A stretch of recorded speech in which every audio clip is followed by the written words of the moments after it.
What's obviously you were concerned about Brandon yesterday. Kind of what's the status there going into today and the weekend? Well, we'll see when we get out there. I got to check my thesaurus apparently.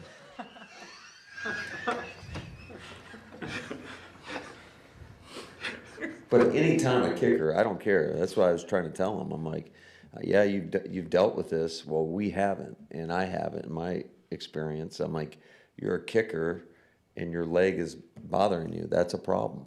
It's no different than a quarterback that has something with their throwing arm or throwing shoulder. That is a concern. So whether or not you can work yourself through it or not, I mean, time will tell. I know you're not Brian, but do you think you need to add somebody as a just in case sort of thing? I think that's definitely, part of our plan in regards to, at least having a workout. So we'll see where we're at. What's Rasheed Walker's situation? We'll see. He's another guy that we're going to follow through and see what he can do today. So he'll try to do something on Yes. the field. And what have you thought of his season? I've seen an experienced guy. He's had some tough matchups. Yeah, I think, there's like most of our guys, there's been a lot of great moments, and then there's some plays that you'd inevitably like to have back. But I thought, all in all, I think he's become a more consistent player over the course of these 4 years. And so he's a guy that we have a ton of confidence in. If you have to lean more heavily on Carl Brooks this week, what has he given you pass rush-wise this season? Yeah, he's done a great job. I think when given opportunities, and he's obviously earned more the older he's gotten and the more experience he's gotten. And another guy that we have a ton of confidence in. Speaking of Cincinnati's defense, what have you thought of Slayton and obviously Jerry Montgomery leads today? Yeah, I think Slayton's done a hell of a job. I mean, he really shows up just being a physical and at times very dominating force, in the interior. So he's a guy that we know very well, and when he goes, he can be a major problem.